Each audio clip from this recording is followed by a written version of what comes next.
Greetings and welcome to the energy of Capricorn. This is Ron from Tarot of the Twin Sun. Tarot of the Twin Sun is functional division within the order of the Twin Sun. Please take only what you will. So we are working with Saturn.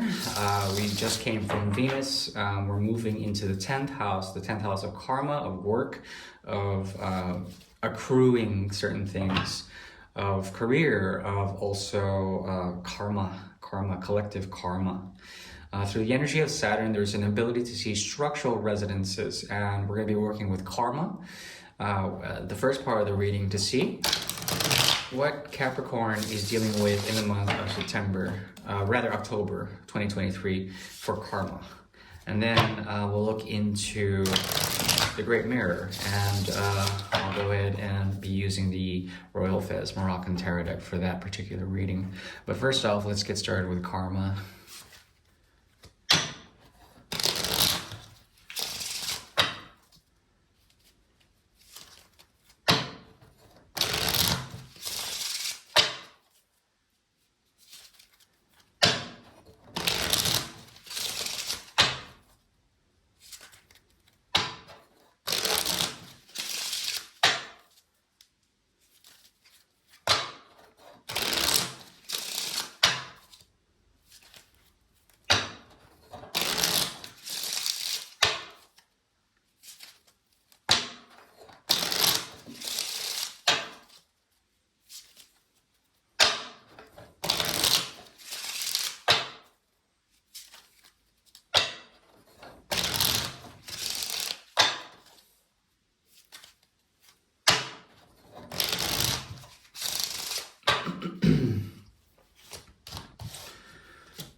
Okay, so for the month of October, Capricorn is in true form. It's important for you to rely on what you've been working on in a general sort of way, in terms of your career, in terms of your reality, and maintain that reality. You are coming into power in the month of October. It will allow you to bring forward and manifest different forms of realisms. I'm talking here about Mother Earth and gravity and the ability to behave as a pendulum would, and to essentially ascend in a certain way in terms of your own power scheme. There's a great deal of burden from the past. It has to do with the difference of the Four of Rods. The Four of Rods essentially is working with others. You are called to work alone for now, to be your own boss. And there's something about doing things differently in the future from the burden that you've had to deal with in the past. Meaning that if you've had to work with others that have generally held you back in terms of your own mode of ascension, karmically, you are called here to rely on your own power, to become your own boss, to manage your own resources, to be accountable for all of that so that you may walk a different path.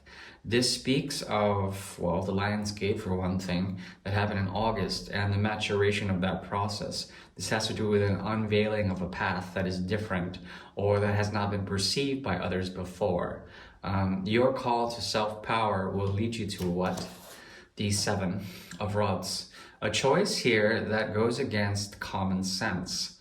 But if common sense means to let go of all the tension between you and other people so that there wouldn't have to be that competition or the contestation of others to create something that resembles a sacrifice, then perhaps you are called to do something different, okay? The choice is in the future, for sure. It's leading to one of two places, from the 6 to the 7. This is like, it's kind of like, it's 12, 13, that would be the 3 of Rods in reverse.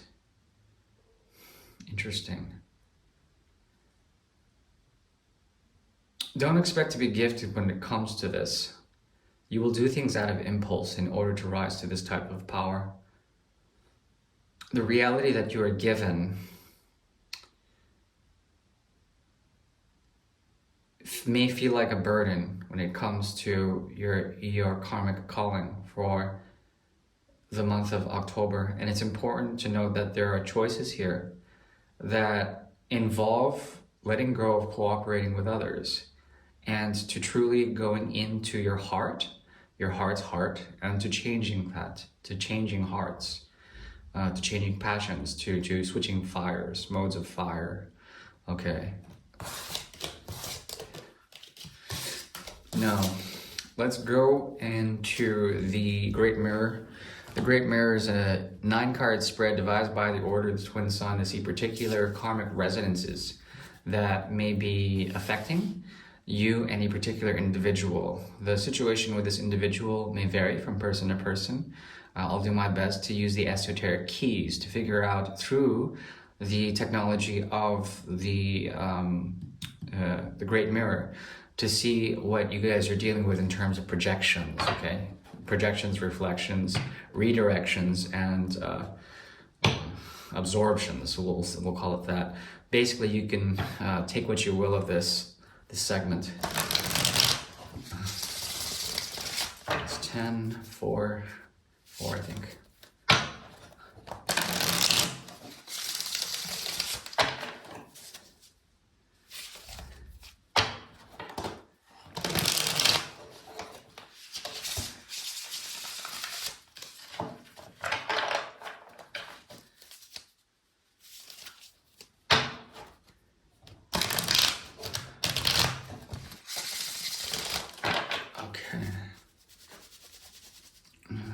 It would be the 2.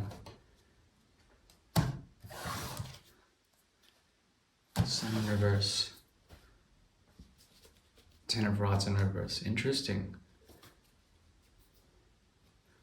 There's a future energy that underscores all of this.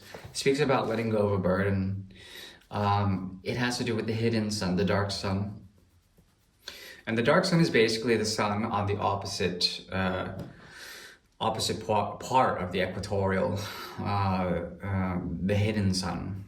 The sun is always there, but it's hidden when it cannot penetrate or refract around the night sky. It's one of the hidden suns. There are many other interpretations of the dark sun or the black sun, but in our particular reading, it activates for you the 5th house and then the 11th. So it's 1 house away from the 10th also, 10, 11, 10, 11, 12, 1, 2, 3, 4, 5, the 7th house. There's a hidden relationship here that is coming to you in the dawn or in the nightfall, in dusk or dawn. And there's one of these that's influencing you in some sort of way. It feels like a hidden burden, or it's something that you're trying to let go of. Yes. So is this Capricorn? Is this Capricorn? Is this Capricorn? Yes. Okay, so this person sees you as someone who is completely private, in need of rest. There's a choice here that you've already made. It has to do with a hidden perspective. You are closing the portal between you and this person. I think that's what you want. And it requires a great deal of control in order to do this. It's like to be or not to be. You've already asked the question, and now you're just searching for rest when it comes to this connection. This person has a need to find out something from you.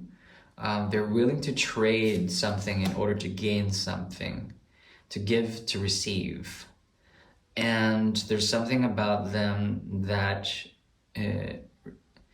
that takes from this situation and converts it. Why they do this is to produce an effective truth. But truth as an effect is not really a truth, is it? Truth is self-evident. It doesn't have to be an effect. Now, we have the 6 of Cups in the reverse here.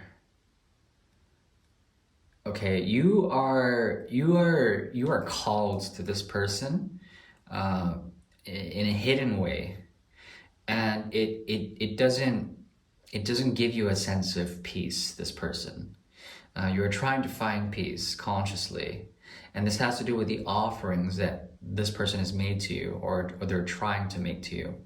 I did mention that there is there is a relationship in the future that is the rising sun, or in the past that is the setting sun, or the nightfall. There's something there that still in that transition phase of the day to the night or the night to the day, it echoes this person's energy. And they're operating from the ninth house. They're also operating from the 12th house. These are hidden houses, houses of information primarily. And because of such, they may flood you or your dream world with this, but I think you've already made the choice, a choice that was inevitable, that was going to happen, and it has to do with closing a portal with this person. That's the thing. There's like, they're afraid of adversity, but they know that's something that you would naturally give. There's also something about your consideration, your slow consideration in this, that prevents you from doing anything with them. Meaning that the generation of your own wealth, the generation of your own line of production, is called to be halted, or it's the one thing that you wouldn't want to contribute, or it's something that you would question, even if you were to contribute to the situation. So fortune is turning. The fixed cross is constantly activated through this situation. That means that there's a great deal of social, I want to call it inversion, that occurs in this type of situation, where when one person rises, the other falls. When one person falls, the other rises. When one sun sets, the other rises. And because of that, there's this transition energy that has to do with definition. It has to do with night from day, from black and white, that is very strongly polarized here with you and this person. And because of such, there's a disorderliness, a lack of empathy, a chaos about this situation that just makes you want to curl up and do your own thing to find a sense of peace. Not the most easiest of situations, but with this deck in particular and with this reading, this person wants to pull or give and take with you in order so that they can devise something new. And it comes in the ninth house. It comes through temperance's energy. This person can be an angel, but they can also be a fallen angel when it comes to that energy. And there's a lot of resistance, there's a lack of empathy, there's this sliding social change, social standing, understanding that is kind of like intense. Like, it's kind of like Saturnalia, where people will put on different masks and no one will know which person is what. But then in the madness, there's some sort of equilibrium going on, some sort of balancing out effect. So esoterically, this is the best I can give you in terms of this reading. Two of Cups in reverse. The advice here is to not partake in this situation unless you are looking to convert it, to sublimate the expectations of desire, of lust, of emotional sort of balance, and to sublimate that, to change that, to affect something from that. Yeah, it's like a friend becomes a lover, becomes a brother, becomes a mother. It's a very interesting reading, but I'm going to leave it at that for Capricorn. All right, thank you, bye-bye.